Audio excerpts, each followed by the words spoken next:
na ang aral kasi dito, bro, ang isang da'ya, labudda an yakuna da'ya la yakhafu illallah wa li'annahu anna Allah ma'ahu fi kulli hal. Dahil alam nila at batid nila ng Allah subhanahu wa ta'ala ay kasama nila sa lahat ng oras ng pagtuturo at pagpaparating. Kaya nakaya nila sabihin yun sa kay Firaun. At sinabi, wala tu'addibuhum wa qad ji'naka bi ayatin min rabbik. Natamo, na-repeat na naman dito.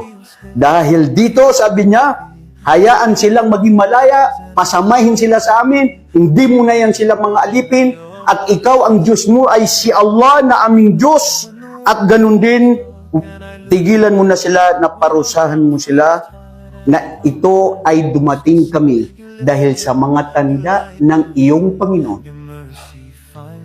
Palagay nyo, mahiyal ayat allati ja'u biha Musa wa Harun. Ano yung mga tanda na ayat na idinating nila, na ipinakita sa madlang people at kasama sa harap-harapan ni Firaun?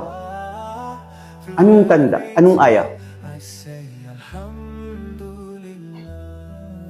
Alam nyo, itong nagdala dito ng ice candy, pinalamig mo pati yung utak nila. Hindi na kaya ako nagkakape na ngayon para hindi masyadong mag-cool.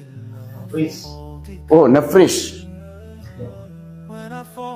Ulitin mo yung tanong ko kanina, Yusuf, Andoy. Ano sinasabi ko? Bro, subhanallah. Hindi kayo mag-iisip, ha? Ano yung tanong ko? Ulitin lang. Ibig sabihin nandito kayo Ano yung tanong ko? Hindi. Ano ang tanong ko? Ano ang tanda? Ayun, very good. Focus ya, focus. Maganda-handa kayo. Mamaya tatawagin ko pangalan nyo. Pag kayo hindi focus, di ko alam. Ano ang tanda na ipinarating ni Musa kay Firaun? Ano yung mga tanda? Qad ji'naka, dumating kami, narito kami, ay dahil para ipakita sa iyo ang mga tanda ng iyong Panginoon. Ang tunay na pagka-Diyos, parusa. Bakit? Paparusa ni Musa si Firaun? Nasaan ka, bro? Nandito kami sa Solay. Nandun ka sa Divisoria. Ano? Malapit na, yung milagro na yan. Sige.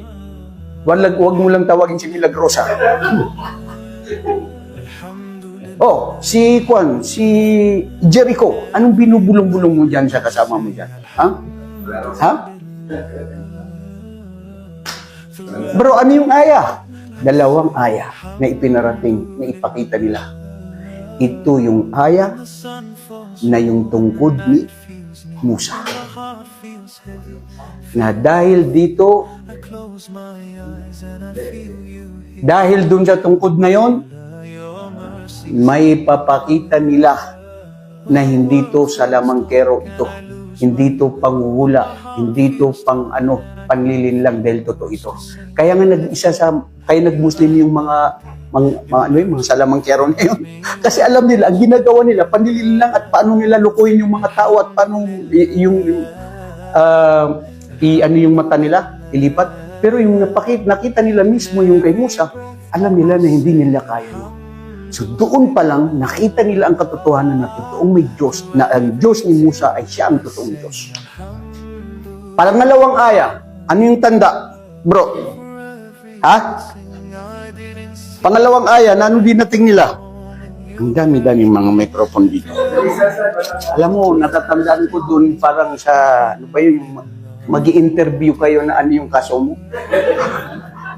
Yung ngayon na sa Pilipinas, okay lang yan. Tanggalin mo yan para hindi masyado marami. Bro, pangalawang tanda. Pangalawang tanda ay yung kamay ni Musa na nagiging maputi.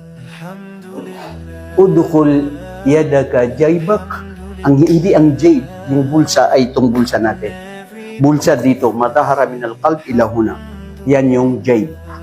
Pag pinasok ni Musa, ang kamay niya, fakhruj at ilabas mo, sabi ng Allah, at ipakita mo anong mangyayari sa kamay mo, nagiging bayda. Sabi dito ng pangapantas, hindi bayda na puti, liwanag na napakaliwanag.